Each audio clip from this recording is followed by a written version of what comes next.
အခုဒီဗီဒီယိုကိုကြည့်နေတဲ့လူငယ် iPhone 13 ဝယ်ပြီးပြီလားဒါမှမဟုတ် Samsung ခောက်ဖုန်းနောက်ဆုံးပေါ်တစ်လုံးဝယ်ပြီးပြီလာ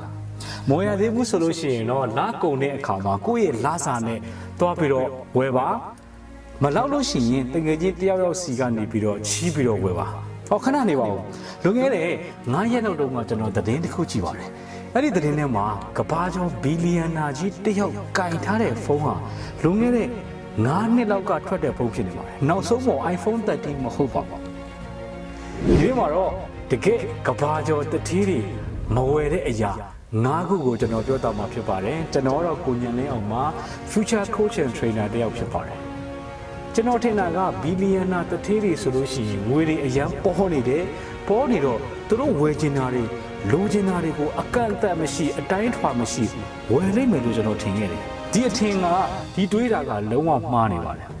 ်ကဘာကျော်တထေးတွေမဝယ်တဲ့နံပါတ်1တစ်ခုကတော့ဘာလဲဆိုတော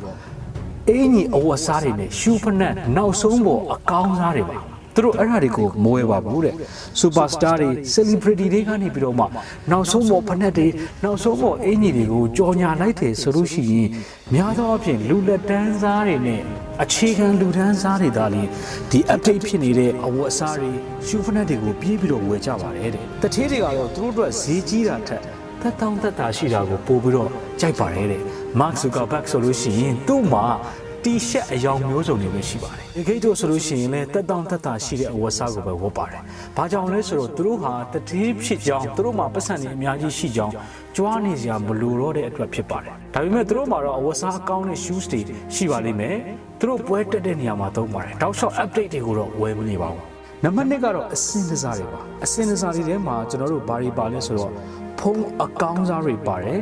ကွန်ပျူတာတွေပါတယ် game set နောက်ဆုံးပေါ်တွေပါတယ်ရွှေငွေကြောက်တံ brand များတွေပါတယ်ဒီအရာတွေကိုသူတို့ကဝယ်လေးဝယ်ထားမရှိပါဘူးနဲ့ဖုန်းဆိုလို့ရှိရင်လည်းသူတို့ကိုင်လို့ကောင်းနေတဲ့အဆင်ပြေသေးတယ်ဆိုလို့ရှိရင်အစ်စ်ကိုမဝယ်ပါဘူ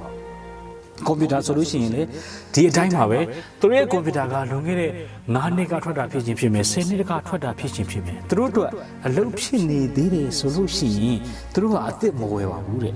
ရွှေတွေကြောက်တံပရံများတွေဆိုလို့ရှိရင်လည်းဒီအတိုင်းပါပဲသူတို့အများကြီးဝယ်မထားဘူးတဲ့။ဘာကြောင့်လဲဆိုတော့ရွှေတွေဆိုလို့ရှိရင်လည်းဝယ်ထားပြီးလို့ပြန်ရောင်းတဲ့အခါမှာရှုံးနိုင်တယ်ဈေးနှုန်းအတက်အကျရှိနိုင်တယ်။အဲ့တော့သူတို့ကဒီရွှေငွေရတနာတွေဝယ်ထားမယ်စားသူတို့ရဲ့အလုပ်တွေထဲမှာ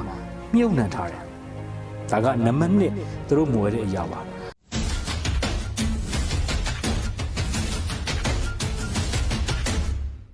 နံပါတ်3တထေးတွေမဝယ်တဲ့အရာကတော့ချင်းငွေတွေနဲ့ချေးထားတဲ့ installment လို့ခေါ်တဲ့အရေးကြတဲ့ဝယ်လို့ရတဲ့အရာတွေကိုသူတို့ဟာမဝယ်ပါဘူးတဲ့။နောက် credit card နဲ့ပေးလို့ရတဲ့အရာတွေ။ဘာကိုပြောချင်တာလဲဆိုတော့ဆိုကြပါစို့ကိုဟာ installment နဲ့ရတယ်ဆိုလို့ရှိရင်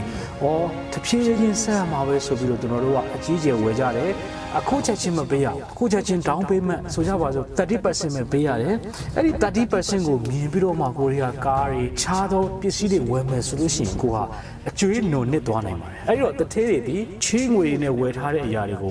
ုမဝယ်ပါဘူးတဲ့။နံပါတ်4တစ်ချက်တထေးတွေမဝယ်တဲ့အရာကဘာလဲဆိုတော့အစားတောက်အကောင်းစားတွေကိုမဝယ်ပါဘူးတဲ့။ကျွန်တော်တို့ဇပွဲပေါ်မှာအစားတောက်2မျိုးရှိတယ်။တစ်မျိုးကတော့ hamburger အချိုရည်တွေပါမယ်အာလူးကြော်တွေပါမယ်စားလိုက်လို့ရှိရင်တကယ်ကိုအင်ကြတဲ့ rich food တစ်မျိုးရှိမယ်နောက်တစ်ခုကတော့ကျွန်တော်တို့ကျန်းမာရေးနဲ့ကိုက်ညီမဲ့အသီးအနှံတွေပါမယ်အစီတွေမပါဘူး fast food တွေမပါဘူးအဲ့ဒီနှစ်ခုကိုရှင်းမယ်ဆိုလို့ရှိရင်ဘယ်တစ်ခုကတထေးတွေစားတဲ့တစ်ခုလို့ထင်ပါလဲဟုတ်ပါတယ်အမှန်ဆုံးပါပဲကျွန်တော်တို့ကျန်းမာရေးနဲ့ကိုက်ညီတဲ့အစားတောက်တွေကိုပဲသူတို့ဝယ်စားပါတယ်တဲ့ကျန်းမာရေးနဲ့မကိုက်ညီတဲ့ခုနကအ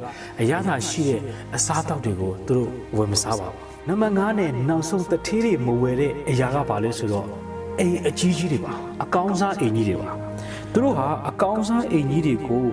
မဝယ်ဘဲနဲ့ဘာလို့လဲဆိုတော့သူတို့အတွက်တက်တောင့်တက်တာနေလို့ရမယ်အိမ်တွေမှာသူတို့နေကြပါတယ်